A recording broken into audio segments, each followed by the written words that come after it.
My name's Bob Darrell. I'm an alcoholic. Bottom of page 62 kind of sums up the whole deal and what we have to do. This is the how and the why of it. First of all, we had to quit playing God. It didn't work. I could have never imagined that I was playing God. I didn't think I was. I would go to my sponsor in early sobriety with lists of people that were out of line, the people I work with that are stealing, or they're coming in late, or they're not pulling their weight, and people in AA that were out of line, that aren't putting money in the basket, or they're lying in meetings, or they're full of crap, or they're just looking to get laid. They're not really there to be serious. And he'd always say the same thing to me. He says, "You got to quit playing God." I'd say, "I'm not playing God. I'm reporting accurate information here. I'm not playing God." And I couldn't get it that I was playing God.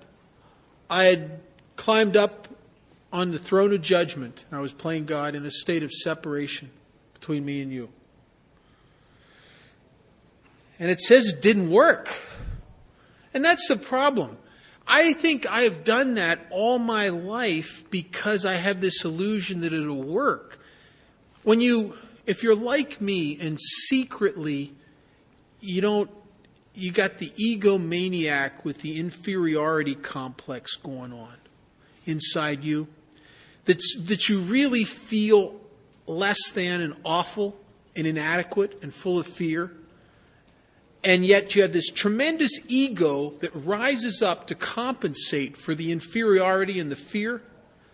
It's like being with this weird teeter-totter thing. And the reason that the judgment doesn't work is that I'm under the illusion that if I can pull all of you down, that maybe that is my vehicle for rising up, for feeling better about myself. Almost as if I can feel superior to you, maybe I won't feel so bad about myself when it's just me. But the problem is it never works. You can't level the playing field by judgment. All it does is you still feel like crap secretly when you're by yourself. And now you're by yourself more because you've distanced yourself from everybody else. So you've enhanced the state of separation, which enhances the feeling of something being wrong with me, which makes the hole even bigger, which drives the ego, which makes me want to judge you more, trying to make me feel better, which makes me more separate and apart from. It's a tremendous squirrel cage. And the reason it doesn't work, I've spent my whole life doing this, and what I've discovered is that my ego and my real sense of self-worth are diametrically opposed to each other, as if they were on a teeter-totter or a balance scale. When my self-esteem, my real sense of myself inside is poor, and I don't really feel that good, and my self-esteem is low, my ego rises up to try to compensate. When my self-esteem is really low, that's when I'm the most driven for validation. That's when I need attention. That's when I pick you apart. That's when I'm unforgiving. That's when I'm intolerant. That's when I'm the most judgmental. That's when I need the props. That's when I never have enough money and never have the nice enough car. It's never enough because this up here does not really change this down here. And the reverse is true. As a result of making amends and helping others, there are moments in my sobriety where my self-esteem is really high. And I'll tell you a funny thing. When I'm really good inside, this is very low. When I'm really okay, what you're doing's fine. I don't have to pick it apart. You're okay. I'm okay. You're okay. It's quiet. It's fine. When I'm really okay and my self-esteem is really good, I don't need a new car. I don't have to be the guy. How you doing, Bob? See my new car? I don't have to be that guy. I don't need the props. I don't need the validation. I don't need anything because when you're really okay, you're really okay. Right? You're really okay. I don't have to be okay at your expense. I don't have to be okay because I'm just really okay. And I've had it backwards all my life. I've fed the beast. All my life I've had it reversed. When I feel bad, I always gravitate towards actions that give me validation and defend and pump my ego up. And what it does is when my ego goes up, it automatically pushes my self-esteem down because, okay, I'm not the guy that really feels about himself, that feels good about himself. I'm the guy that feels bad about himself, that's dressed up to look like he feels good about himself. And I have that feeling of phoniness and being found out. I feel like a facade human being, which enhances my low self-esteem, which drives my ego. They're diametrically opposed to each other. And I never knew that. I always fed the wrong beast. I always went for gratification. I always went for me. I always went the ego stuff. And it never would have occurred to me when I feel bad that I should go make amends or help somebody else. It is not my first inclination. I got that here. It would have never occurred to me. I would always feed the beast. Always. Natural inclination, always feed the beast. There's an old American Indian proverb of a young brave who goes to the old wise medicine man and he goes to him and he says, I don't understand what's going on in my life. Sometimes I feel very good about myself and other times I don't feel very good. Sometimes I seem to be full of apprehension and fear and other times I just seem to feel comfortable and go with the flow. Sometimes I seem to be real wrapped up in myself and I don't fit in the tribe. And other times I really feel a part of the tribe. And what is it? What's this? Why is it like this? As if there's two parts to me. And the wise man said, son, your life is like two dogs. A black dog and a white dog. A dog that represents love and one that represents self and fear, that are that are trapped in a sack. Locked in there in mortal combat to the death. And the young brave says, oh my God, well, which one wins? And the old man said, the one that wins is the one you feed. It's the one you feed. And if I feed this one is diminished. If I feed, and Alcoholics Anonymous is, especially with good sponsorship in the steps, will encourage you to feed the good dog, to feed yourself, to take actions that would never occur to you, that really change the way you feel about yourself. It's like when if you're like me, you go to your sponsor, how you doing? I don't really feel too good. I don't feel very comfortable. I think I'm going to buy a new car. Bob, why don't you go over here down to Detox and pick up a couple guys and give them a ride to a meeting? Well, I don't know. I think I'd feel a lot better with a new car. Well, why don't you do that? Just go over here and do that. And what happens is I go over and do that, and I get these new guys in my car, and I start sharing myself, and I feel useful, and I'm letting them off back at the Detox, and they're saying to me, thank you. You really helped me. And I'm driving home that night. I don't need a new car. I'm telling you. I don't need nothing. But I go buy the new car. 3 weeks later, all I got's the goddamn payments. Right? Right? The shine's already worn off of the deal. It's because I fed the beast and now I feel even worse. Now I'm a guy who doesn't like himself very much with a new car. Right? That's what I've become. We had to quit playing God. It didn't work. I cannot wrest happiness and satisfaction out of this world by managing well. It's a delusion. It's a delusion.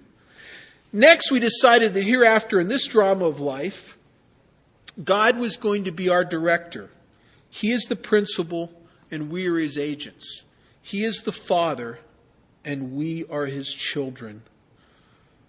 Most good ideas are simple. And this concept was the keystone of the new and triumphant arch through which we pass to freedom. Some great analogies there. God was going to be my director. He is the principal. I am his agent. He is the Father, I am His child. I think I always had it backwards. I wanted Him to be my agent. I wanted to petition God for help and give Him a list of what kind of help I needed. And come on, let's get with it here. I want Him to be my God. Kind of like, it's sort of like the ultimate butler. Right? The ultimate butler, gopher, it's executive secretary God. Right? I want to petition Him, so I'll be better.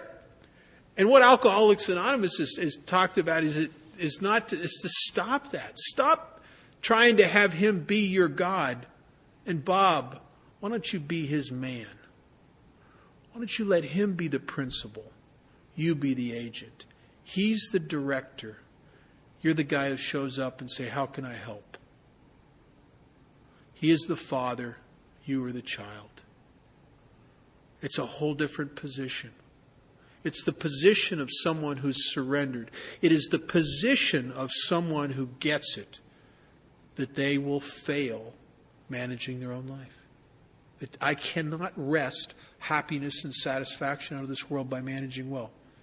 I had to quit playing God simply because of the great reality is that it does not work. If it worked, I would be up here trying to do a seminar on how you can better play God. If it worked. Or if managing your own life in sobriety worked and you could wrest happiness and satisfaction out of managing well, there would be seminars in Alcoholics Anonymous of how you can be better managed. The problem is you're not trying hard enough. AA doesn't say that. AA says stop it. AA doesn't. The big difference between Alcoholics Anonymous and a lot of therapy and self-help. Self-help wants to teach you how to better manage your own life, how to better control your own life. AA says, step away from your life, please. Step away from your life. You've done enough of that. Thank you. Don't do that. It hurts too much. Leave your life alone. Go over here. Work these steps, make these amends, try to trust God, let Him have your life, leave your life alone. Go over here, help His kids, and let's see what happens. Let's see what happens. And the end result is everything I ever tried to wrest, all the happiness and satisfaction I tried to wrest out of life through managing well, seems to come to us if I will just remove myself from the driver's seat. If I will just go over here, clear up the wreckage of my past, help God's kids, and let the happiness and satisfaction come to me. It flows in the river, and I'm the guy that happiness and satisfaction is flowing right by me because I'm frantically trying to swim upstream because I'm sure it's up here, and I miss it. It's just going by. Going by. In my efforts to run the show.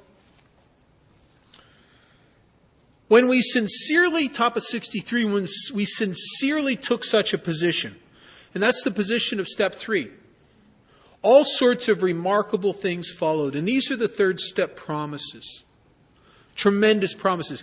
Every action step in Alcoholics Anonymous is presented in 3 parts. It's presented in what you could think of as the predisposition to taking the action. And that's what we just talked about.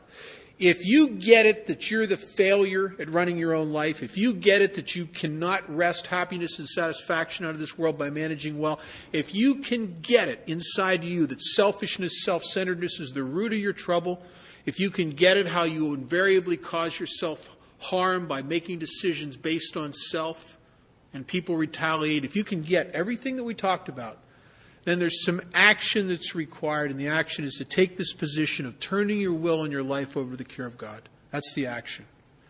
And if you take this action, if you take this position, here's what happens. And it says they're remarkable things. They are. We had a new employer, being all-powerful. He provided what we needed if we kept close to Him and performed His work well. That is a tremendous promise for a self-obsessed and worried about himself continually. That if I can just do two things, all of my needs will be provided for. If I need not to be alone, I don't have to worry about it. I don't have to try to make myself not alone. It'll be taken care of. If I need whatever I need, it will be taken care of. If I can do two things, if I can stay close to him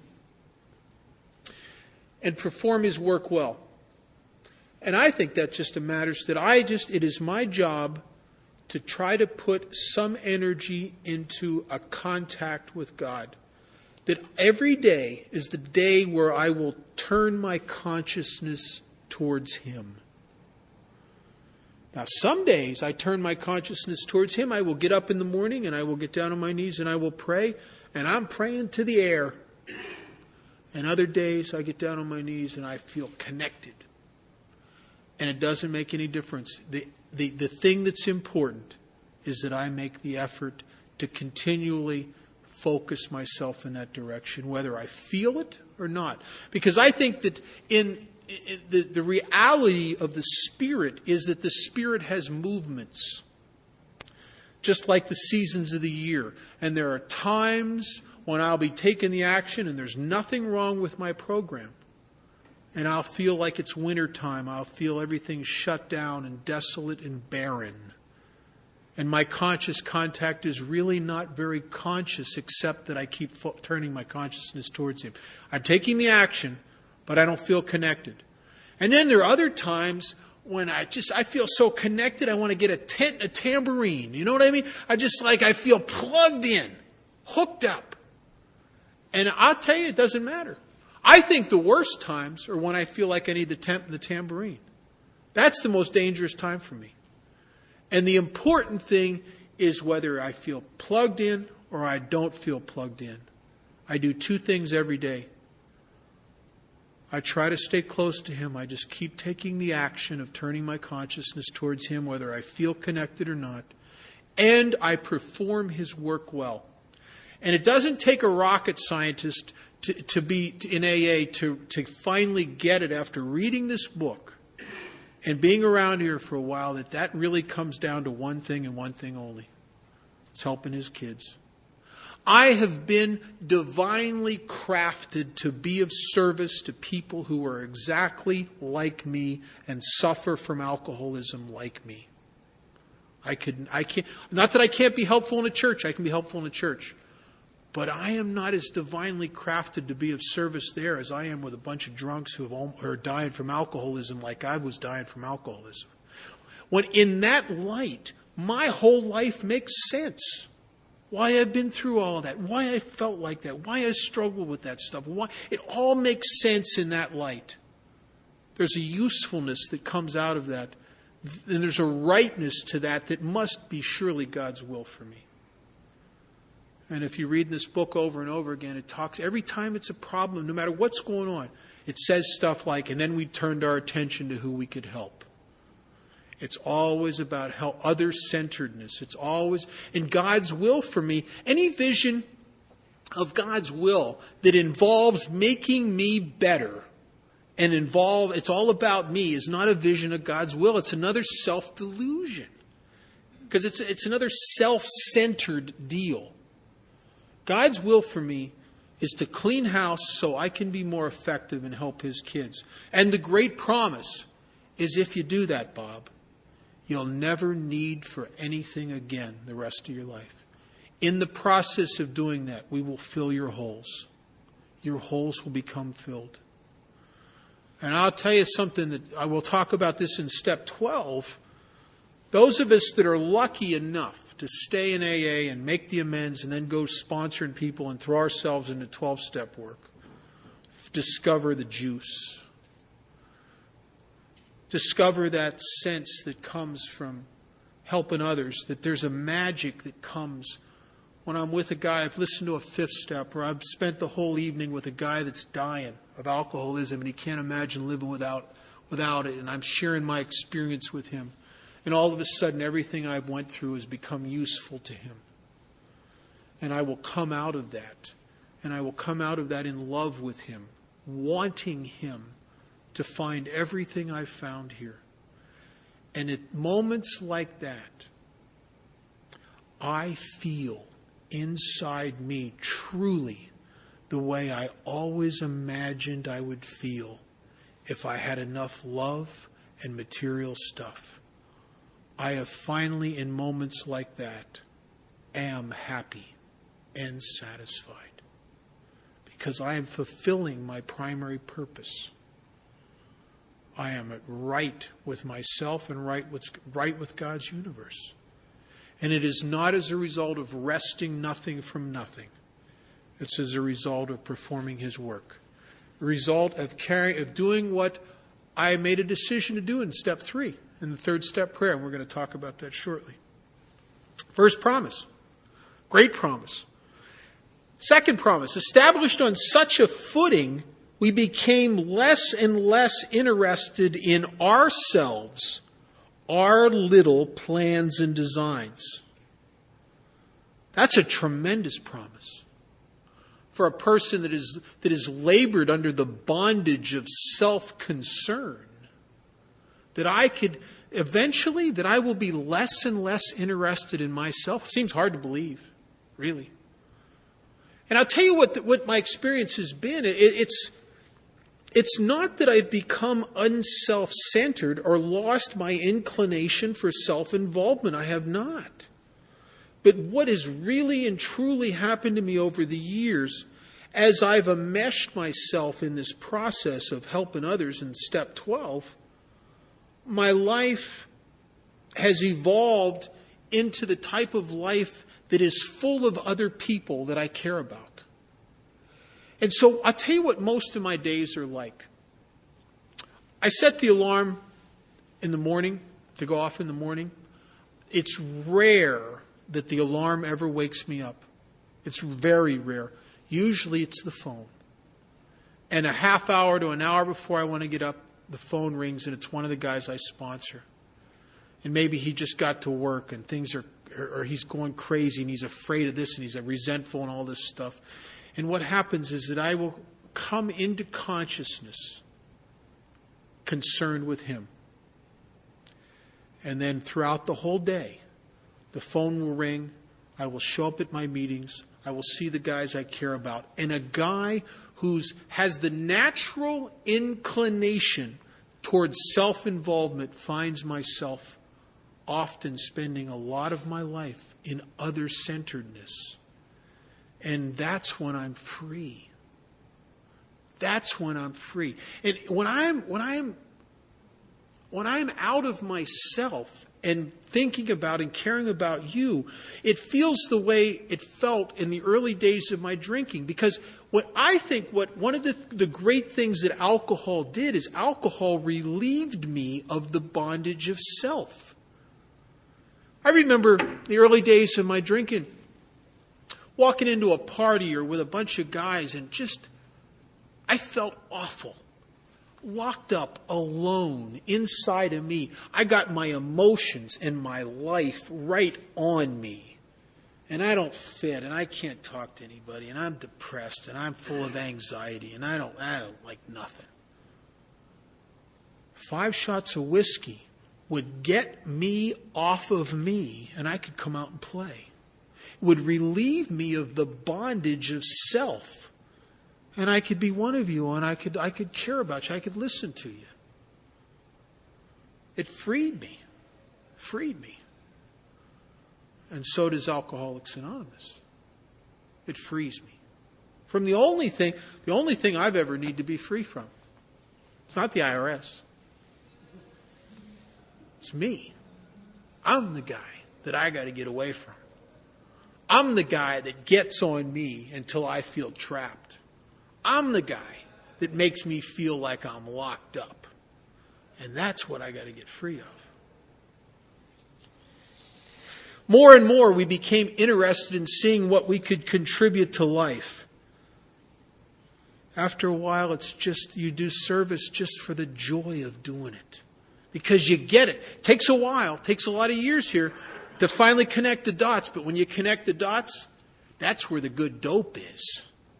That's where the good whiskey is. It's not, those of us that spend a lot of time in 12-step calls, it's really easy to be new and think, oh, they're so altruistic. No, that's where the good dope is. That's why we do it. Because that's what gets me free of me, relieves me of the bondage of self, gets me plugged in, gets me feeling like this is good stuff here. I can't get that sitting at home in my living room. No matter how abundant it is, I can't get that freedom there. I can only get it. You are the vehicle. You're the vehicle. I can't get it by myself. Never could. Never could. Because no matter what I bring into my life as a taker, trying to fill up the void, no matter what I bring in there, it's not enough. It's never enough. The shine wears off of it. Bring this in. No, that's not enough. More. It's never enough. When I turn it around, it's all the difference in the world. As we felt new power flow in. And that's what we're tapping into. We're tapping into the juice, the power. Just as I tapped into it in early drinking, in my early days of drinking, when alcohol was the magic source of power, when a guy who couldn't fit with people, who couldn't socialize, who was kind of awkward verbally with people, and I'd get 7 or 8 shots in me, and my vocabulary flowed. I could talk to people. I was connected. I was funny. I was intuitive. I was in the zone. And that's when I'm relieved of the bondage of self and sobriety. New power flows through me. I become an instrument, a vehicle, as it talks about, a channel, as it talks about in the prayer of St. Francis. A channel. As we felt new power flow in, as we enjoyed peace of mind. You know what peace of mind comes from? Not running the universe. Really. You know what? Anxiety is the byproduct of trying to run the universe. When you run it, when you're the center, and it all revolves around you, and it's all your responsibility, it's all your job to wrest happiness and satisfaction out of this world, it's up to you. Man, there's a lot of crap to worry about, I'm telling you. There's a whole world out there, people that are doing stuff. You got to watch them. And they think stuff. You got to watch them real careful, because you don't know when they're going to turn. You don't know what they're thinking. They might turn on you any minute now. You got to watch them. It's overwhelming. That's why new people. I heard a guy say this not too long ago. I knew exactly what he meant. I said, well, how's your life now that you're sober? He looked at me and he said, it's too big. I said, yeah, I know. It is too big, isn't it? Too big to handle, isn't it? Yeah, it's too big. It's overwhelming. Or you see some guy that's sober about 2 years, hasn't surrendered yet. And, you know, he's got that look, that tired. You know, is it tired? Running the universe and protecting and defending yourself and trying to make things right is a tiring business. That's why guys like that, you say, how you doing? Hanging in there. This guy said to me not too long ago, I said, how's it going? He said, well, I guess it ain't bad if you don't weaken. Oh. I want to say, give up. Let go. He can't imagine letting go. He can't imagine it. Can't imagine it. Keeps running it for a while and doesn't drink. He will imagine it. I'm telling you. Nervous breakdown and spiritual experience. They're really, you know what I'm saying? Thin line sometimes.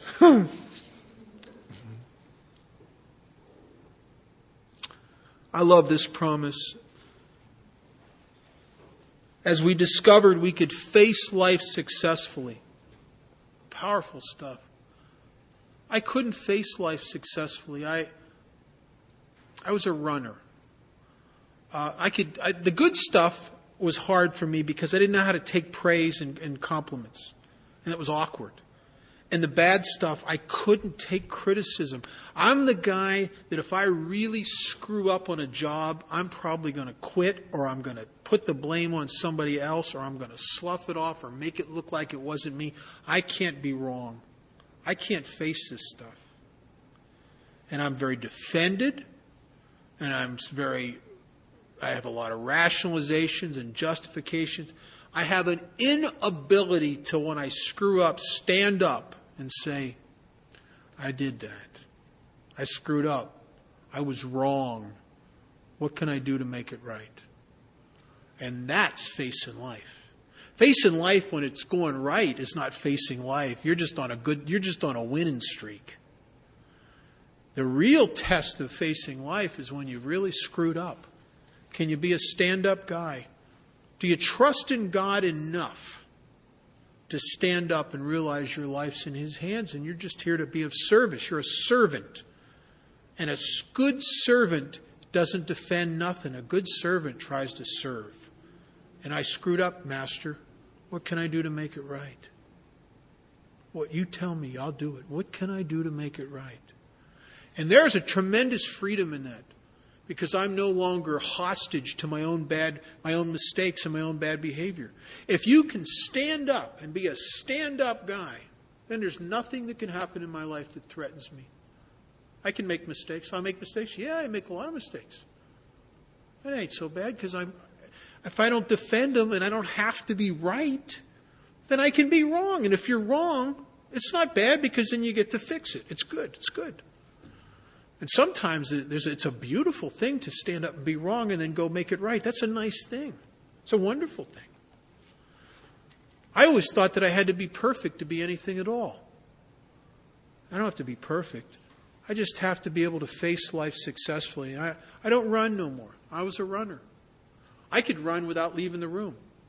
You confront me about something, I just go to the Bahamas in my head. You know what I mean? You're just going, I just tune you out. You're like that yakety yak, yak, yak, yak, you know. Can't get to me. I've gone away. Thank you. I'll be back later. I can stand up and listen to you and try to see where you're right. Because I don't have to be right. As we became conscious of His presence, some days I'm real conscious of His presence. Some days I just trust that He's there. I think that's normal. I think that if you're not always feel like you're plugged in, I don't think that necessarily means there's something wrong with your program. It may be that you got a resentment or a fear or something that got you back in the control seat. But if you've really been clean with yourself and your sponsor and you're okay, but you don't feel plugged in, it might just be the season of your soul, the movements. I think it's egotistical and self-centered in the extreme to assume that I'm going to be plugged in, turned on, tuned in 24 hours a day, 7 days a week. I mean, I understand why I would think that way. That's why I drank. Because if I could keep the buzz going, then I'd be the guy all the time. But it's not practical. Life's not like that. I don't think the soul's like that. My spirit has never been like that. I'm not plugged in all the time. But I'm close to the extent that I'm trying to help others. I'm close. That's the closest I get. And I try to do that often. We began to lose our fear of today, tomorrow, or the hereafter. That promise in itself would be what would bring me to the table. I don't know about you guys, but I lived in a tremendous state of anxiety and worry. I just worried all the time about stuff. And if I could be free of that, that's not a bad deal for me. I'll sign up for this. Count me in. What do I got to do? If I can be free of that, what do I got to do? I'll step up to the plate. We were reborn. We were now at step 3. Many of us said to our Maker as we understood Him, God, I offer myself to Thee to build with me and do with me as Thou wilt. Relieve me of the bondage of self, that I may better do Thy will. Take away my difficulties, that victory over them may bear witness to those I would help of thy power, thy love, and thy way of life. May I do thy will always. We thought well before taking this step, making sure we were ready, that we can at last abandon ourselves utterly to him. I got down on my knees with another member of Alcoholics Anonymous in early sobriety, and I said that third step prayer. And the guy asked me that I was saying it with, if I had thought about this, and I'd read this part of the book many, many times. And I really thought I knew what I was doing. And I got to tell you, I didn't have a clue. I got down on my knees and I said that prayer, and the next 8, 10 months, or probably a good part of a year of my life was insane, was crazy. I had stuff happening to me that just, I was in anxiety and fear all the time. One of the things that happened is I lost my job. And this was not just a job, this was a career. And I could not get a job in that field again. Every single door was closed to me. Every single door. I was working as a substance abuse counselor at a rehab, and I lost that job, and I had a great resume I put together, and I put it out.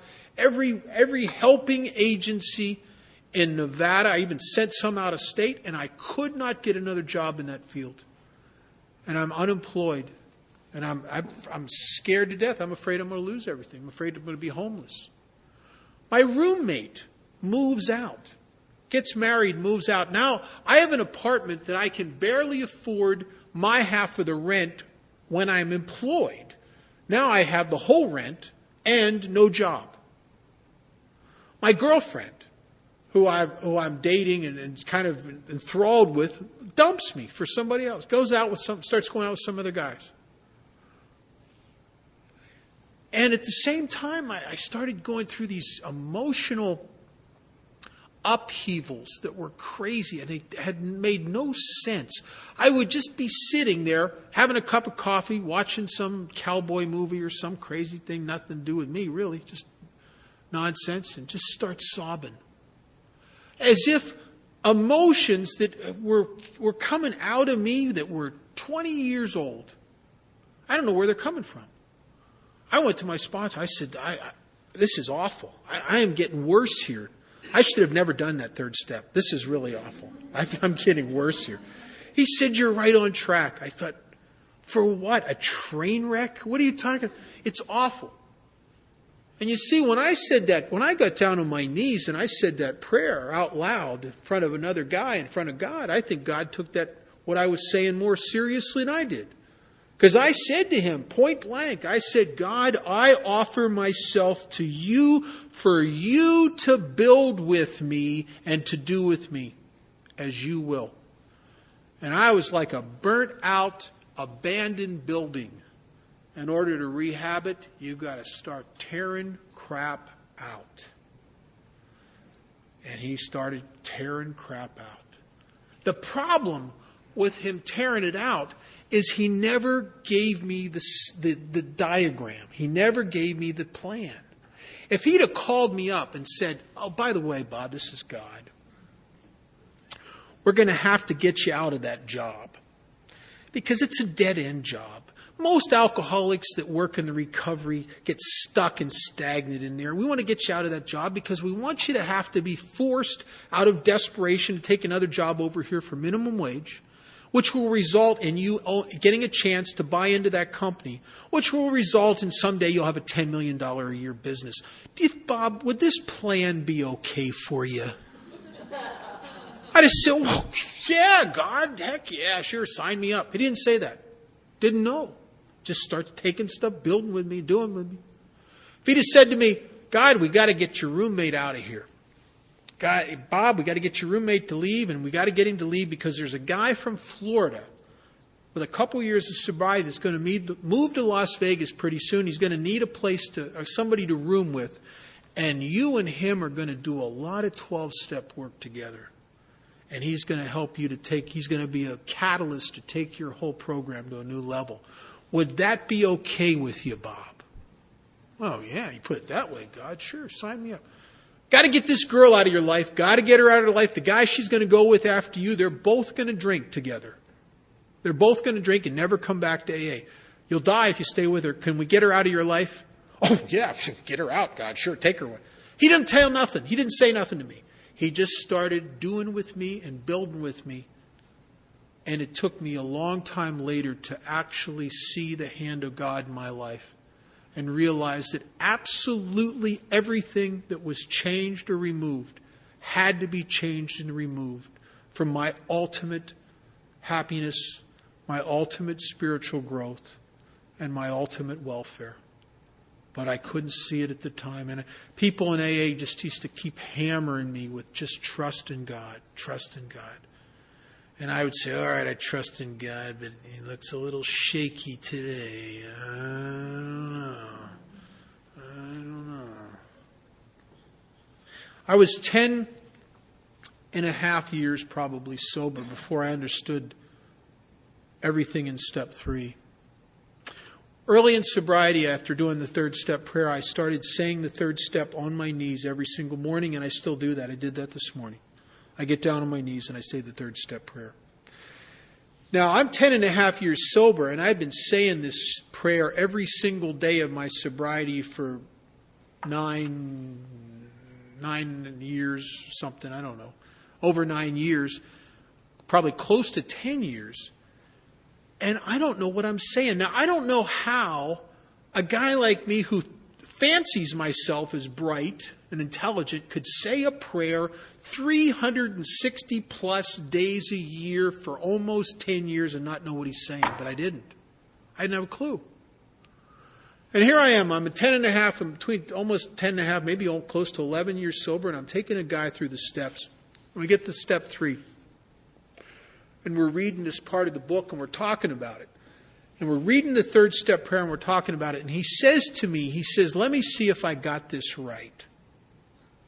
He said, in the third step, what we're going to do is we're saying to God, God, I offer myself to thee to build with me and do with me as thou wilt. So we're making a decision, essentially, we're making a decision to head my life in the direction of making it none of my business. That's the deal. I'm going to try to make my life none of my business. Because I am saying, for here, God, for you to build with me, do with me, I'm out of the loop, it's your deal. None of my business anymore. He says, is that right? I said, yeah, that's right. Good. That was right. I was absolutely right on the money. And then he says, but we can't do that, can we? We're talking about that. Yeah, we can't really make our life none of our business. How do you stop worrying about yourself when that's all you ever do is worry about yourself? How do you stop being self-concerned when that's your basic nature? So I asked God to do something. I asked him to relieve me of the bondage of self, because I am shackled. I am hostage. I am a prisoner of my own self-involvement. I am a hostage. So I'm asking him to relieve me of the bondage of self so that I may better do his will. Because the reality is, if God does not relieve me of some of this bondage of self, how am I going to make my life none of my business? How am I going to become other-centered when I am self-concerned? And then the last part is the part I didn't have a clue on. I didn't get it. I just didn't get it. I don't know why. This new guy taught me what it was. It says, take away my difficulties. I thought I knew what that meant. Take away my difficulties. And I got a list, God. Yeah, I got a list. Take away my difficulties. But it says, what it says is take away my difficulties so that victory over them may bear witness to those I would help of thy power, thy love, and thy way of life. Trying to make our life none of our business. Since we can't do that, we're asking God to relieve us of the bondage of self so we can do that. And if he'll do that, if he'll take away these difficulties with the bondage of self, we're doing all of that just so we could help other people. And he said that, and I thought, oh my God, that's it. It's not about me.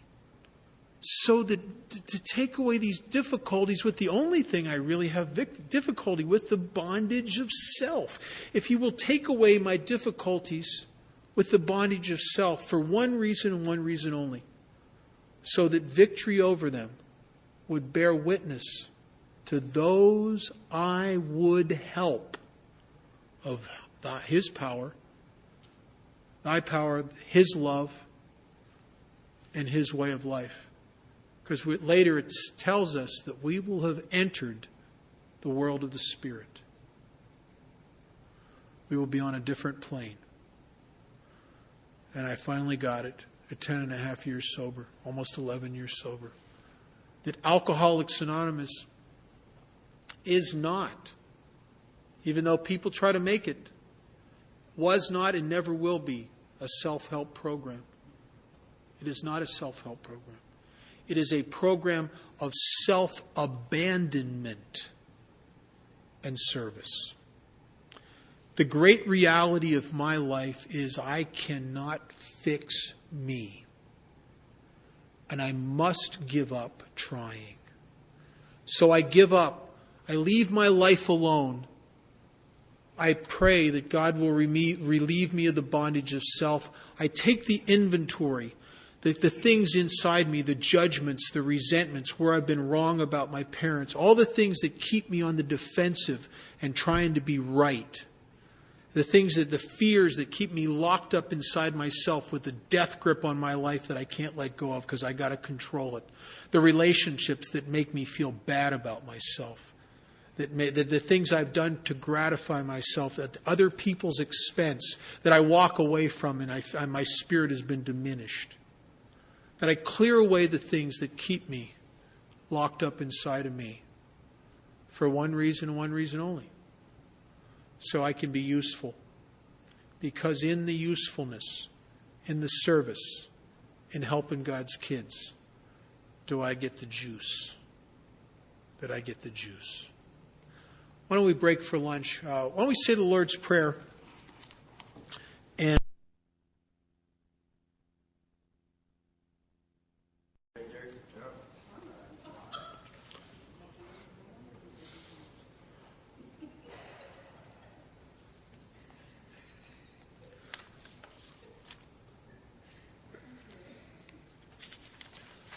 I'm Bob Darrell. I'm an alcoholic. This brings us to step 4. The bottom of page 63. Immediately after taking the third step prayer. It says, next. Next, we launched out on a course of vigorous action, the first step of which is a personal house cleaning, which many of us never attempted, though our decision, step 3, was a vital and crucial step. It could have little permanent effect unless at once followed by a strenuous effort to face and be rid of the things in ourselves which have been blocking us. At once. Next. You know what my experience is? I think we got this dog years thing going on with stuff like that. It's like next and at once to most people means like next and at once. To us, it's like somewhere down the road. You know, it's like 6 months later, 2 years later. And I think one of the reasons it says next and at once is that what I've observed is the longer I wait, the crazier I become. I have a guy that I sponsor. I just gave him a cake for 18 years. And when Craig was sober a year and maybe close to a year and a half, he started his 4th step. He didn't finish it or do his 5th step until he was almost 3 years sober. It took him over a year and a half to do next. And I'll tell you what happened to him in that time. He started having an affair with a married woman. He started carrying an Uzi machine gun in his Bronco because they were back. You know who they are. You don't know who they are in particular, but they're out there. And he started becoming more and more judgmental and full of anxiety. He started suffering from depression. He had frantic bouts of gratification trying to fix himself. And he got crazy. I want to read a little passage out of the 12 by 12 where Bill describes very explicit description of what it's like to suffer from untreated alcoholism as a result of not really cleaning house. It says in the 12 by 12, it says, some people are unable to stay sober at all. Others will relapse periodically until they really clean house. Even AA old-timers sober for years often pay dearly for skimping this step. They will tell how they tried to carry the load alone. When I was new in sobriety, I did about a year sober. I did my first 4-step, and I didn't follow the directions in the book. I did the 40-page life story of everything I was ashamed of, felt guilty about, and nothing changed. And when I was a little over 4 years sober, 4.5, I started to suffer from untreated alcoholism. And it was awful. And I did it right in the middle of Alcoholics Anonymous with a good job and a good life, going to 10 meetings a week. And what I'm going to read, the next couple sentences, is exactly where I was at, exactly. It says, they tell how they tried, and I was sober. I would have thought myself an old timer, sober for years, even though not by today's standard I wasn't. I was sober for over 4 years. But this thing about how we tried to carry the load alone, like my life got heavy, and I got serious, and everything was a big deal. It goes on to say how much they suffered of irritability. Oh man, I was like that. I was on the muscle with people. I'd fly off the handle with them. I was very judgmental, very withdrawn because they would irritate me. Suffer from irritability, anxiety. I had a mind. I just worried. My worrying was back to full speed ahead. The way my head would spin and the things I lived in a constant state of low-level apprehension. Remorse. I suffered from remorse. You know that feeling like it's like a placeless, faceless type of shame. It's just a tremendous sense of missing the mark, of not being right, of feeling guilty. And I don't know exactly, specifically what particular thing I feel remorseful or guilty about. It's just a feeling that I suffer from. As if I'm remorseful for my very life, or life itself, or my failure to be something I thought I should have been. Suffered from irritability, anxiety, remorse, and depression. And I once again started having bouts of depression that I hadn't had since I was a newcomer. I went through a period of about a year or so after doing my first 4-step where I seemed to be free of that to some extent, and then it returned again. It returned because I'd skimped on this step. I hadn't really followed the process in the book. And when you don't follow the process of the book, what happens is when you come to steps 6 and 7 and 8 and 9, you're lost. I mean, the pieces of the puzzle, when it don't fit together. It's almost like putting together a jigsaw puzzle and ignoring one piece and taking a piece of cardboard and cutting it just so pretending it's going to be the right piece, and you put it in place and it fits with the piece because you've cut it to fit in that one piece. But then you go to put the other pieces in place around it and they don't fit because it's not the right piece. It fit with the pieces that were there, just like my 4 steps seemed to fit with the first 3 according to my view of what was going on. But when it came time to go on with the rest of the program, I was lost. I was lost. Suffering from irritability, anxiety, remorse, and depression. I just seem to get my life and my emotions on me. And it's not clinical depression, even though a lot of people in Alcoholics Anonymous get misdiagnosed suffering from this type of spiritual depression as being clinically depressed. What I was experiencing in actuality was the depression of the overly self-involved. The depression of the guy who plays God and can't really pull it off. I was suffering from the depression of running the show. I heard a great definition of depression. Depression's when God stops doing my will.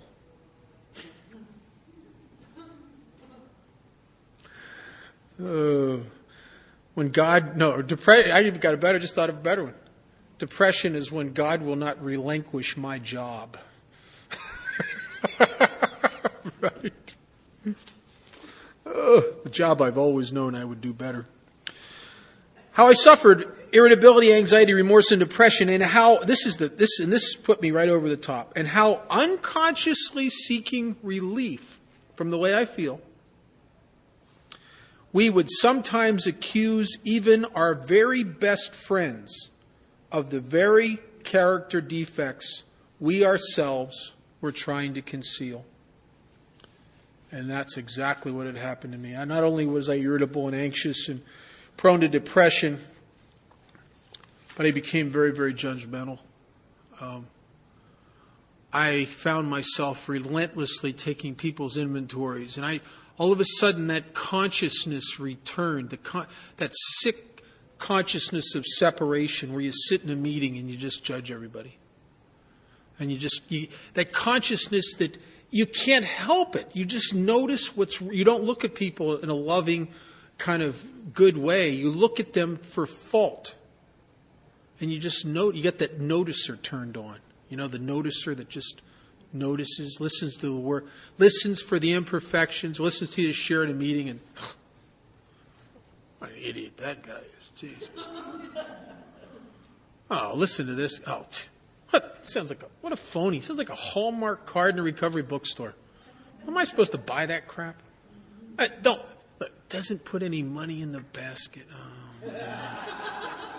Oh, look at him. He's just trying to get laid, grandstanding in front of these women. Jeez, what this? And I was leaving AA.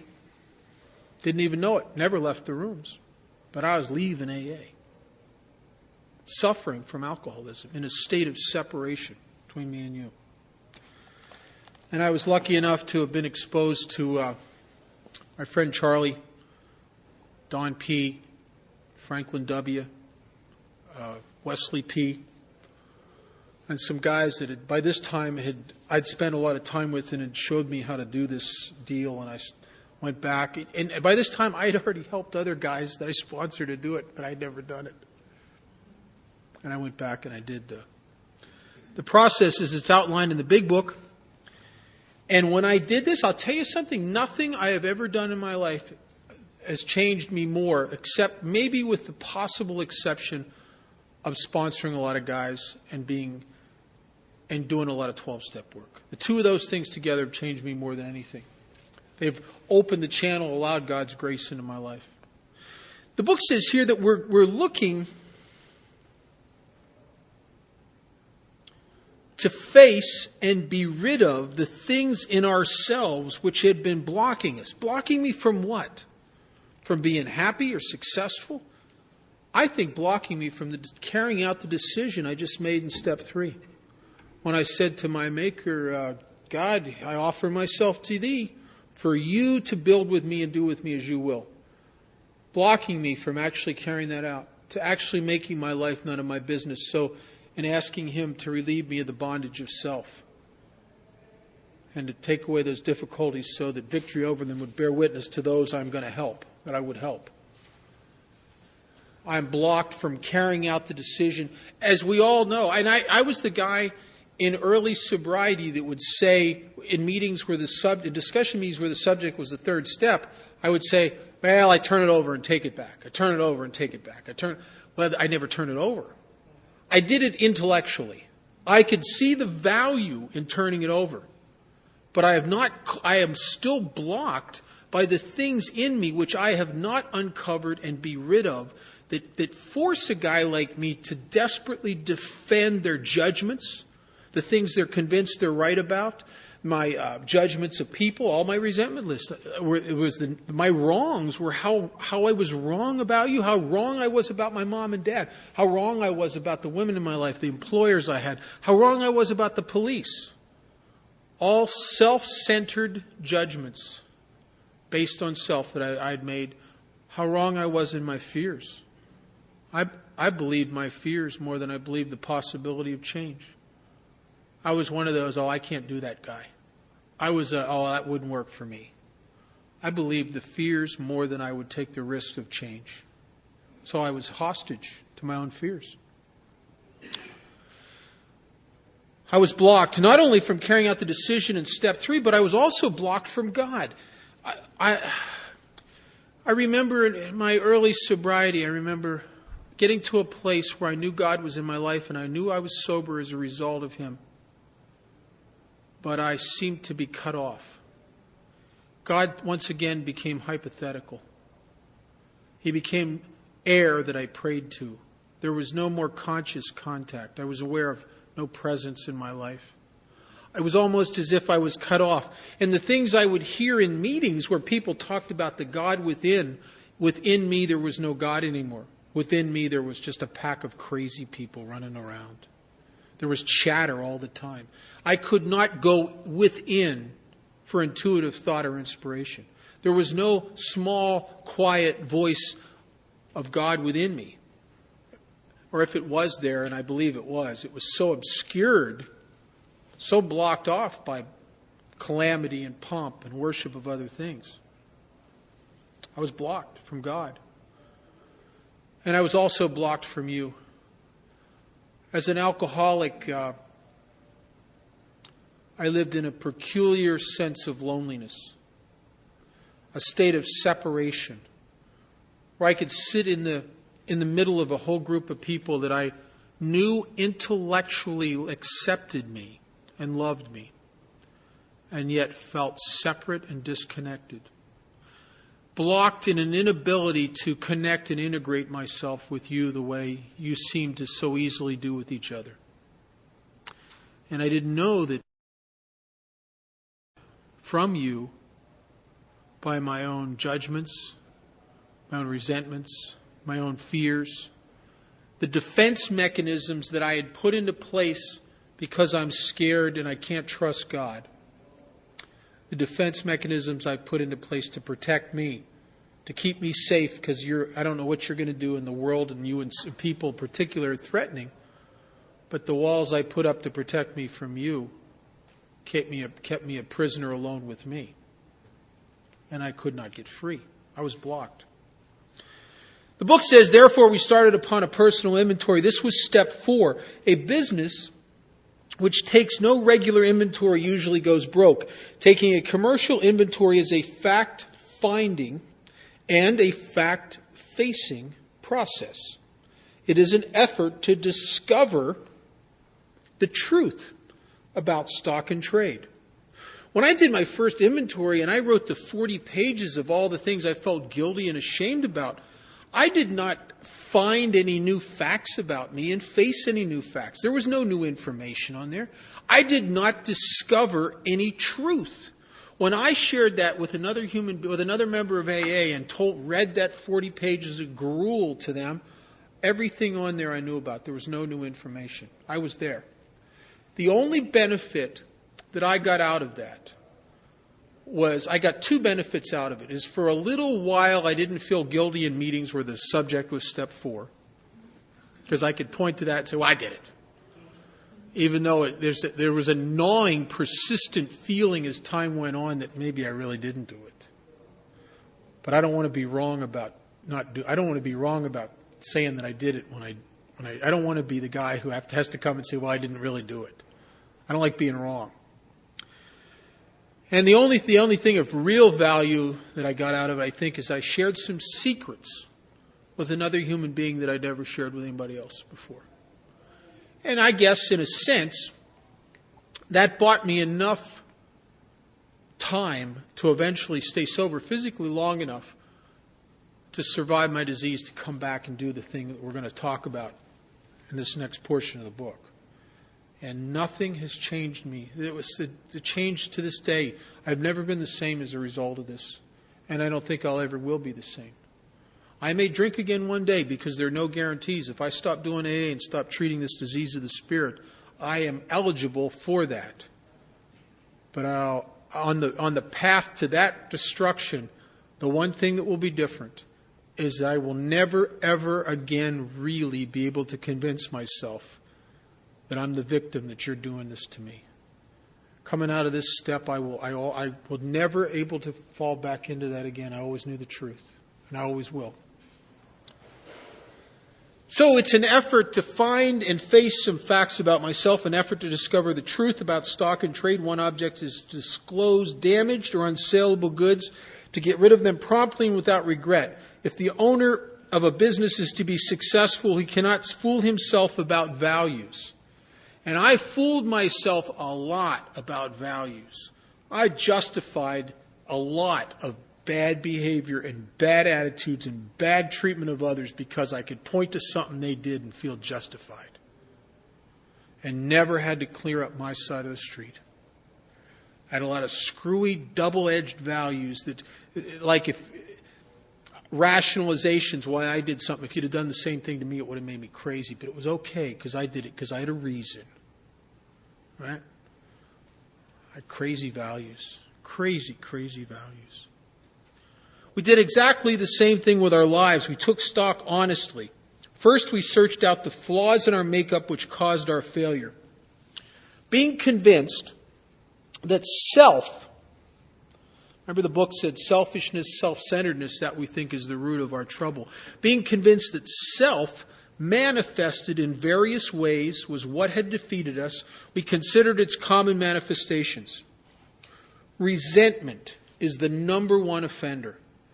The inventory process is in 3 parts: resentment, fears, sex conduct.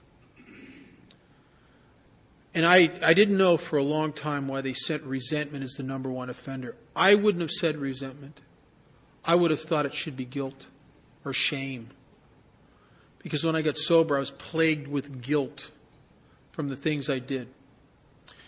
And I'll tell you what I've discovered about guilt and why guilt's not the number one offender. Matter of fact, guilt, there's not even a section in the inventory about guilt. Even though everything I ever felt guilty about would fall into my fear inventory, because if there's always a fear of being, every guilt I ever had involved a fear of being found out, or a fear of facing that person, or a fear of consequences.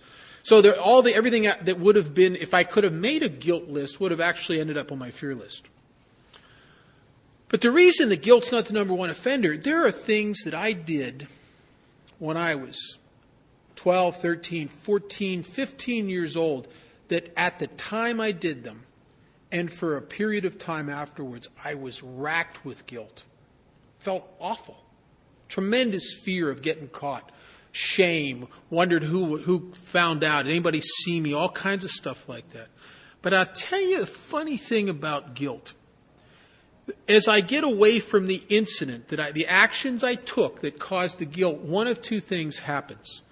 Either the discomfort drives me to take action to put the guilt at rest, or I will suffer the pangs of apartness from the guilt long enough to get into the zone where I know beyond a shadow of a doubt that there's no chance ever of any consequences for this. It's really I'm out of the woods, and then I'm no longer guilty. I got crap from when I was a little kid. I probably didn't even get on my 8-step list because it was so much stuff I couldn't remember everything, that I am sure that when I did it, I felt guilty. It's been so long ago, I've forgotten completely about it. I'm no longer guilty. Sometimes some of that stuff pops up. I've had stuff pop up at 15 and 20 years sober that I thought, that I didn't remember. I'll see somebody else do something and I remember, oh my God, I did that when I was a kid. Jeez, I never cleaned that up. Oh, geez. But I don't feel guilty. It was out of sight, out of mind. But resentments, now that's a whole nother breed of cat. I got sober, I had case files on teachers from the first and second grade. I knew the first guy I ever got in a fight with, the first girl ever rejected me, resentments are forever. I never forget that. Matter of fact, not only don't I forget them, as the years go by, I add to the file. Right? I build the case bigger. They never go away. They never go away. And even the ones where I think they're gone away, if I see that guy, right? God, I'm so glad I saw him. I almost forgot how much I hated him. Right? Instantaneous. Resentment is the number one offender. The book says it destroys more alcoholics than anything else. I think it destroys more alcoholics than alcohol. I'm telling you, I've watched people die in sobriety from their own hand. And it started with resentments that eventually they judged themselves right into a corner and they had nowhere to go. I didn't know what resentment was. I thought that resentment was anger. And it's not really anger. Even though sometimes it looks a little bit like anger. But there's a really big difference between anger and resentment. I'll give you an example. If I'm out in the garage and I'm building, let's say I'm building a birdhouse for the backyard. Like I need another one. I'm building a birdhouse for the backyard and I'm hammering nails into wood and I slip and I hit my thumb with the hammer. I am going to get angry. I'm going to cuss that hammer and throw that hammer across the garage. That's anger, very normal. It's a defensive, explosive reaction to being threatened or hurt. Now, resentment, which comes from a Latin word, resentire, meaning to resensitize, refeel, is that 5 weeks later, I'm still trying to figure out how I'm going to get even with that goddamn hammer. You know? And I'm replaying the incident and what that hammer did to me. And I'm going to get even. And the problem with this resensitizing, this refeeling, this replaying wouldn't be so bad if I did it with the mind of a normal person. But I do it with the mind of a chronic alcoholic, a fear-based perception that is overly judgmental and overly defensive. So what happens is as I replay the incident, just like at a football game, where in a football game they have the instant replay, they play back the play. Except I play it back with an alcoholic mind that kind of shades out anything I might have kind of done that might have been out of line, and I zoom that camera in on what you did, and then I got a little commentator. I got a little Howard Cosell voice that starts talking about the awful things that they did, and then I play it again, and I make it a little more awful, and zoom in a little closer on what you did. And by this time, my part it's not even on the screen anymore. It's insignificant because look what you did here. And then if I retaliated and did something against you, I diminished that and I kind of put it right next to what they did. And it's like, yeah, but see, this made me do this. I wouldn't have done that. I wouldn't have gossiped about you. I wouldn't have hurt you. I wouldn't have done that if you made me do that. If you wouldn't have done that, you deserved that. And I feel completely justified in my behavior. And I lived with a lot of that. No wonder I couldn't hear God. No wonder I was locked up inside myself and disconnected and alone. You got 10 or 20 things going on like that, you're a prisoner right in here of the tapes that you play continually. You're a prisoner, as I was. The book says, from it stem all forms of spiritual dis-ease. For we have not only been mentally and physically ill, we have been spiritually sick. And if you've ever had a deep-seated resentment, you feel sick of spirit. You don't feel vital and alive and connected. You're withdrawn and locked up and sick inside.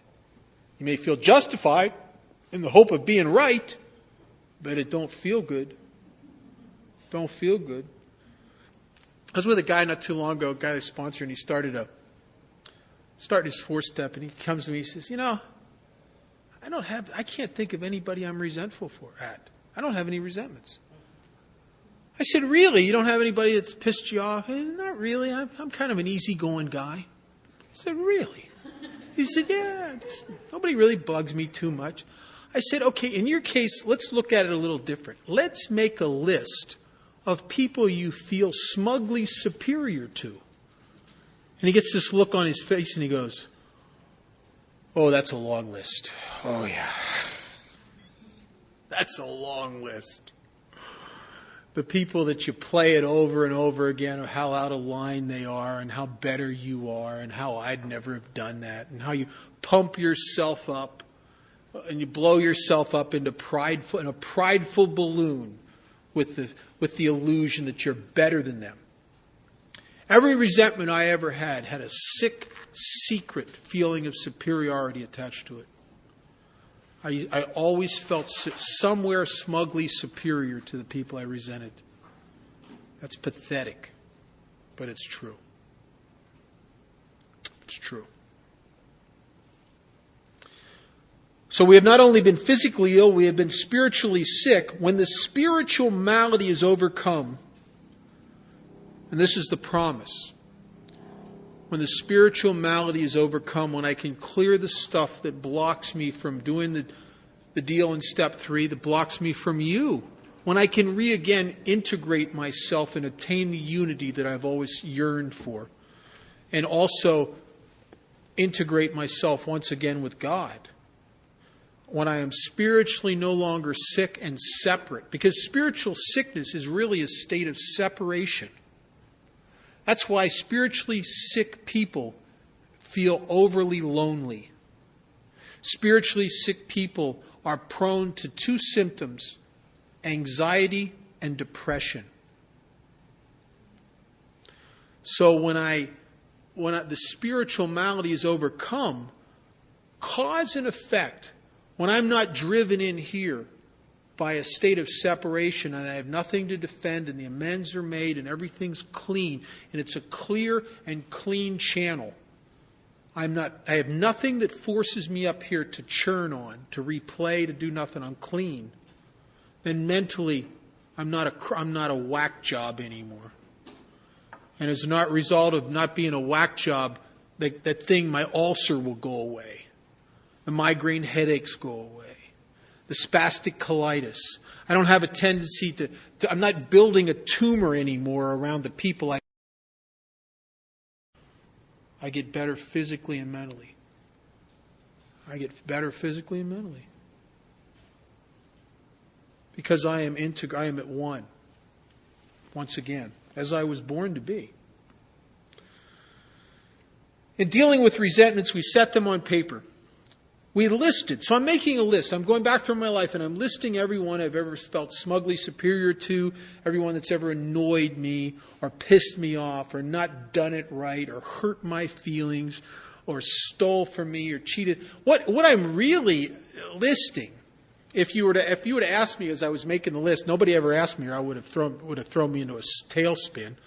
But if you would have asked me, I might have told you that what I'm really listing here is that this is kind of a list of all the people that if they ever got a program would really owe me an amends. Right?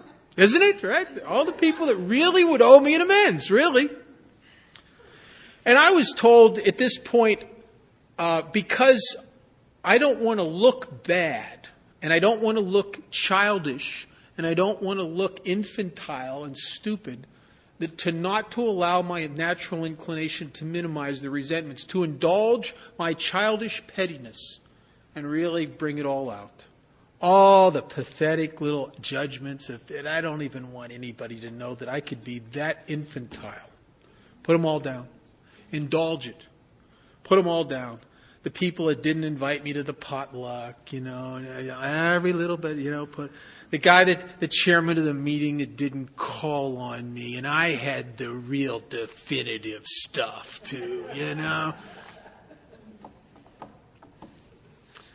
The girl that I probably would have married, she went with that crap head instead. Put her down. Put them all down. Everybody that ever hurt me. And then it said we listed the people, institutions, or principles with whom we were angry. Most of it, for me, was people. There was a couple institutions, a couple principles. Common institution people have on their lists, IRS. A principle. I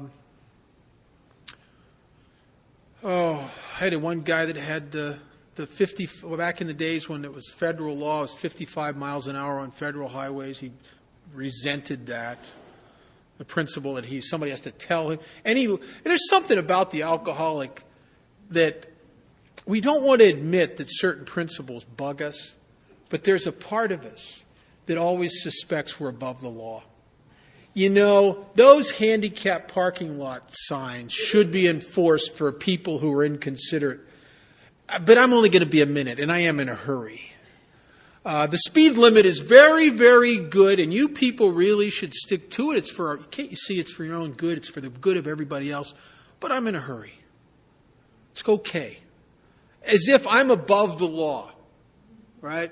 As if I have such an over-exaggerated sense of myself as if I'm a special case.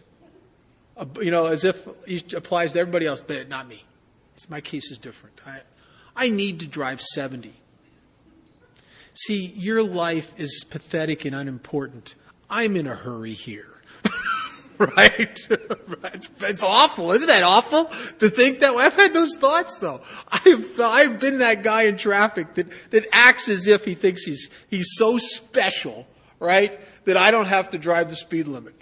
And I got a traffic record to prove it. It's awful, I'm telling you. I'm getting a lot better over the years. We thank God it's progress, not perfection. Oh my God.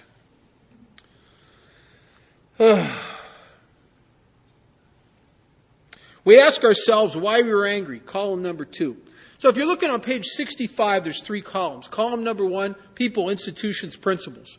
Who are we angry at? Who do I feel smugly superior to? Who has pissed me off? Who has hurt me? Column number 1. Column number 2, you got who. Column number 2 is why. Who, why? Why am I angry? What did they do to me? What's the deal here? And if you'll notice on page 65, the answers in column number 2 are very distinct, short, to the point. And I suspect that it's that way because it's supposed to be. I think that there is an inclination in me to build these wordy, verbose cases against people that are just meaningless fluff, and it's all peripheral crap just to justify the fact that I hate them and that they're wrong. But what's the truth? What was really hurt? What did they really do? What really got the ball rolling? Had a second-grade teacher. If I could have indulged myself, I would have put her down. I could have wrote pages on why I resented her, what she did to Johnny, and what she did to my friend Billy and Tommy, and how she was just a self-righteous old bride, and that the vow of celibacy had made her fluids back up, and she hated men, and she was crazy, and her habit was too tight, and I would have gave you this big case, but it was all crap. It was all crap. It was all the stuff I frantically needed to justify my hating her. You know what the truth was? She got me up in front of the class and embarrassed me in front of everybody because I hadn't done my homework. And from that moment on, I had a case built, and she could not do anything right from that moment on. I built that case, and I looked at her in such a perception that every time she'd punish another kid. I'd just go, yeah, look at her, that bitch. Right? But what really happened is she embarrassed me in front of the class for not doing my homework. Column number 3, in most cases, it was found that our self-esteem, our pocketbook, our ambitions, our personal relationships, including sex, were hurt or threatened. So I'm looking for the things that were hurt or threatened in column number 3. So we were sore, we were burned up. On our grudge list, we set opposite each name our injuries. So where it says in column 3, affects my, I'm looking for the things that might have been affected, might have been hurt, threatened, injured. Was it our self-esteem, our security? And Bill in the 12 by 12 breaks security into two forms. He talks about emotional security. We all know what that is. Our comfort zone. If you screw with it, I get crazy. Or my material security. We all know what that is. My ambitions, which ambitions is just another fancy way of saying my little plans and designs. It's me. When you interfere with my ambition, you're interfering with me getting my own way. It's really. Our personal or sex relations which had been interfered with. We are usually as definite as these examples, and it gives the list. And then down at the very bottom of the third column, the first thing under the wife said, and it's very important, it says pride. Pride's a big deal. Pride cometh before a fall, they say. I have a friend that talks about the 7 deadly sins. He says there's pride, lust, and 5 others. Those are the 2. And pride's a big deal. When my pride's threatened, I'll go crazy. Death before embarrassment. I mean, pride is such a powerful force in human nature that there are cultures where suicide is socially acceptable if you lose face. Harry Carey. How many times do people go and they'll stand on a ledge or they'll take their own life how many times do alcoholics drink themselves to death, to blow their brains out, overdose on pills, put a plastic bag, as my friend Frank did, around his head with a rubber band and take their own life because there's something they can't face, that they're too embarrassed to anybody ever found out about. Whether they cheated on their wife, or they've been stealing from their company, or maybe they've been screwing around with pills and they can't change their sobriety date. And they would rather die than be embarrassed. Pride's a powerful thing. And I'll tell you something. If you have the disposition where you would rather sacrifice your life than your pride, there is something out of balance in you. That is not a good sign. There's something wrong with your spirit. Your self-esteem and ego are out of balance. You have a lot of ego. You'll die rather than look bad. And obviously, no core, no self-esteem, if it's that important to you.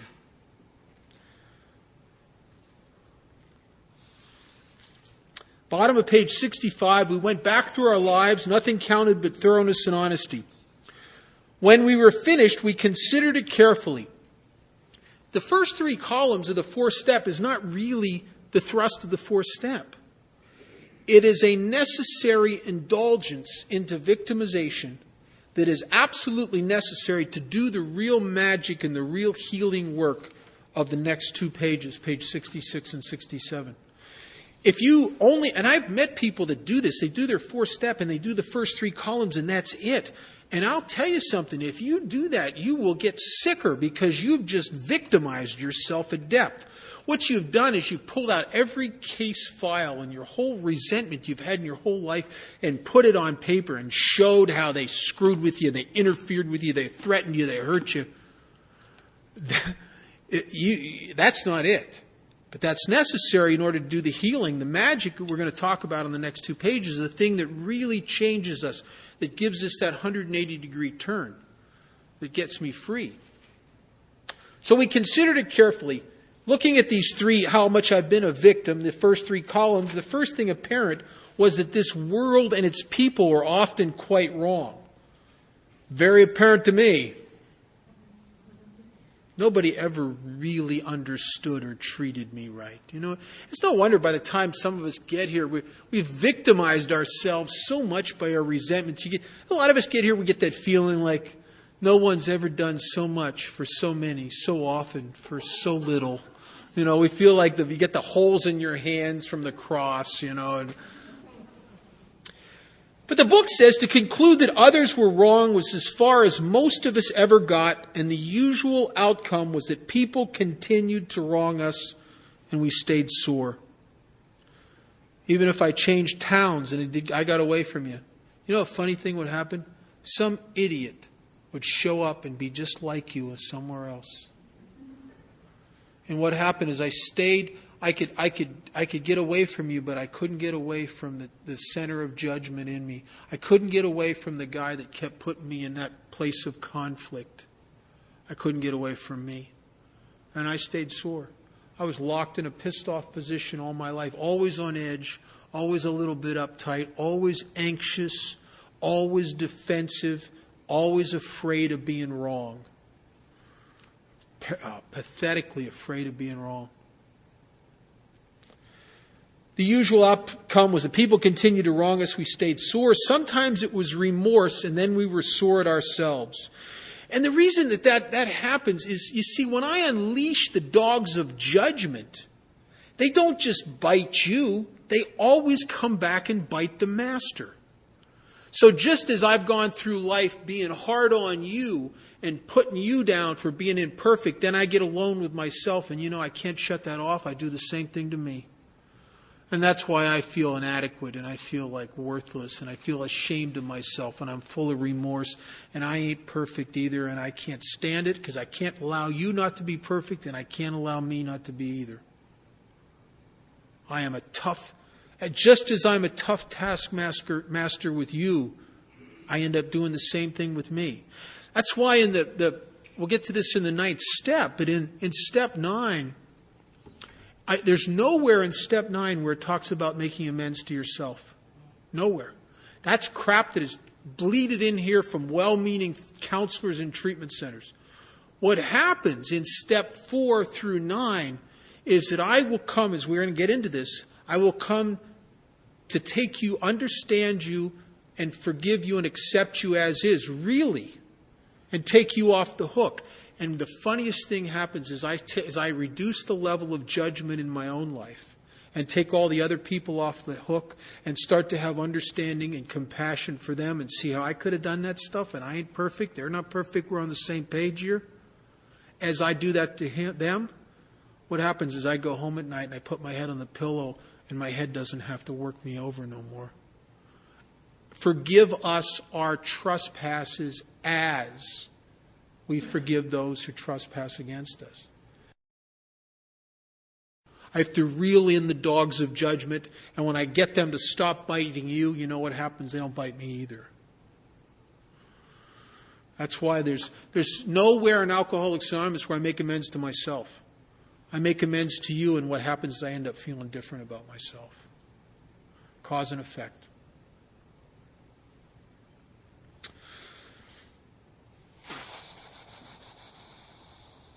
Next paragraph. It is plain that a life which includes deep resentment leads only to futility and unhappiness.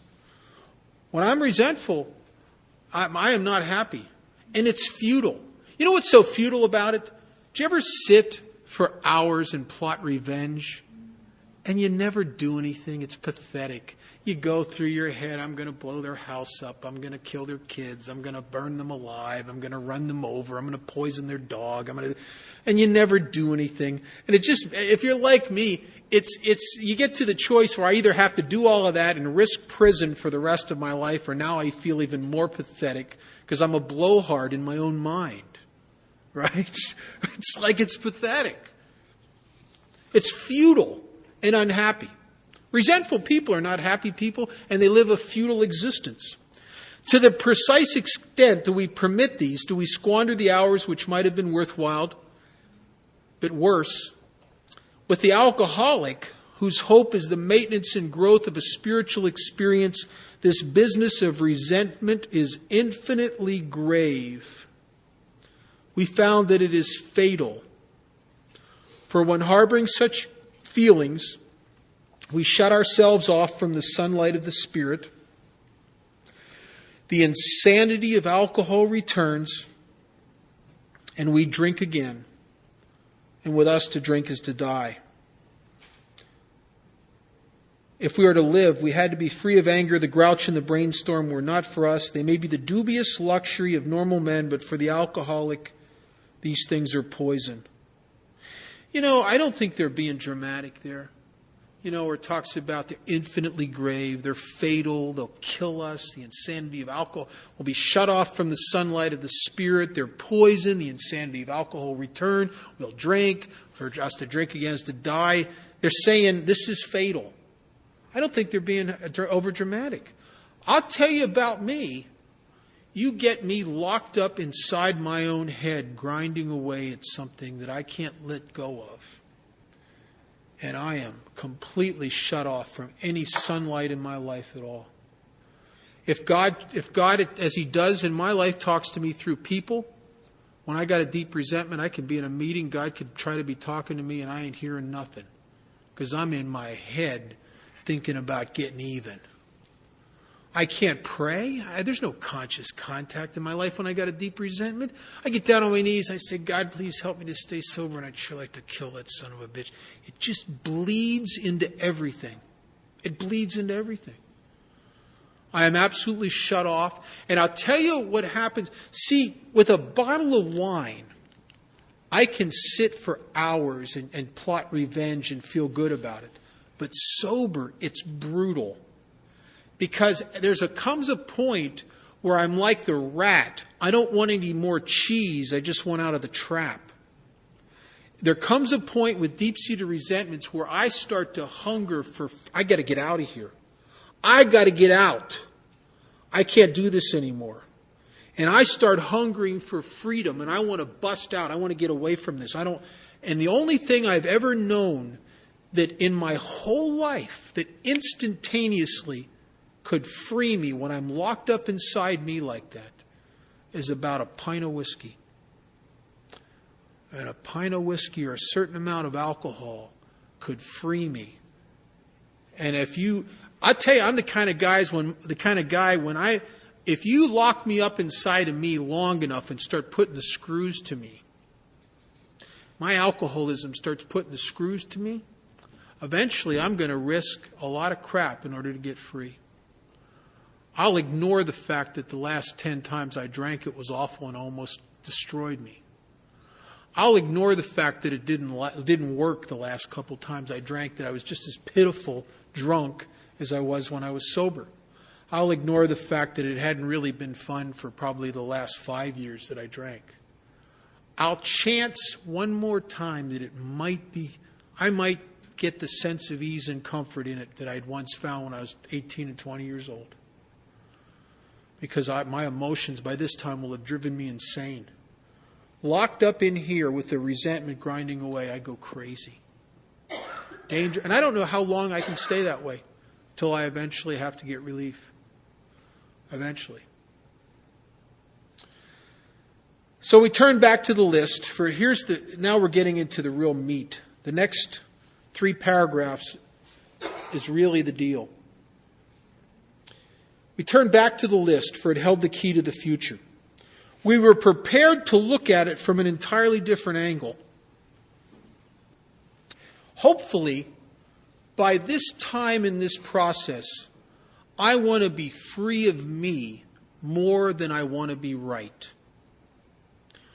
That I want to have peace more than I want to have revenge. That I want to be God's guy. That I don't want to be the guy that's running the universe anymore. I don't want to be the divine dispenser of justice. That I want to be free. And if I'm prepared to look at this from a different angle, here's what will happen. It says, we began to see that the world and its people really dominated us. They owned me. They owned me. The people that I resented owned me. They owned my thoughts, my consciousness, my very life. In that state, the wrongdoings of others, fancied or real, had power to actually kill. Fancied or real. I'll tell you what I discovered. And I talked to a lot of people, and I think most of us, when we do this, discover this, that almost all of my resentments, almost all of them are fancied. and yet they look real to me. Even when there's a few kernels of truth, I build this whole fantasy case around them that by the time I've run it through my head a dozen times, after 4 or 5 years later, there's not much reality left in it at all. And I can hate and want to kill people that haven't even done anything to me, but I think they're about to. I'll tell you an example. When it says these wrongdoings of others, fancied or real, have the power to kill. When I was new in sobriety, there was a guy named Bill, and Bill was a good member of AA. He was sober a long time. And Bill was the kind of guy that he did what I try to do now in my home group, is he would reach out to new people, and he would invite us out to coffee with him after meetings. And we'd sit in coffee shops until wee hours of the morning talking about AA. And one night, and I'm pretty new, I sat in a coffee shop, and it was Bill and I were alone. Everybody else had left. And because he was easy to talk to, and I found myself sharing a couple things with him that I'd never told anybody in my life. I eventually told my sponsor, and that was the only other person for a long time that ever knew this stuff. And the stuff I'm talking about is the stuff that everybody I've ever met in AA comes here with. That one or two things that you're real ashamed of. And the incidents and the circumstances of the incidents for all of us are different. Some people, it might be that you were really drunk and you went off somewhere and forgot your kids and left them somewhere, and it just haunts you. Maybe for other people, it's something you did to your mother or your father that you can't forgive yourself for. Or maybe you had a dog that just loved you with that unconditional love, and one hungover, sick, angry, intolerant morning, you kicked the dog because it tried to lick your face because you hated yourself so much.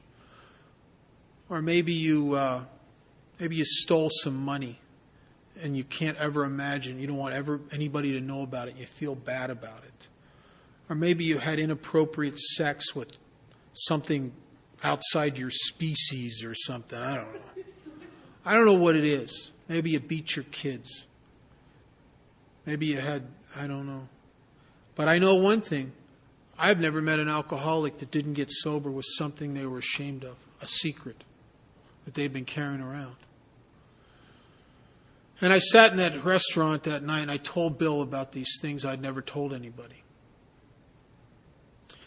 And he took it pretty well. He said to me something that sounded a little bit to me like the AA party line. It was something along the lines like, oh, I'm sure you're not the only one that's ever done that, and someday that experience will probably help somebody, you know. And he didn't seem to reject me, and I was watching him, and he's sort of okay, but I had a little quiver in the back of my mind, a little anxiousness about telling him this. Went home that night, and the next day or the day after, I'm not sure, I had my shift changed at work, and all of a sudden I'm working the swing shift. I'm working till midnight every night.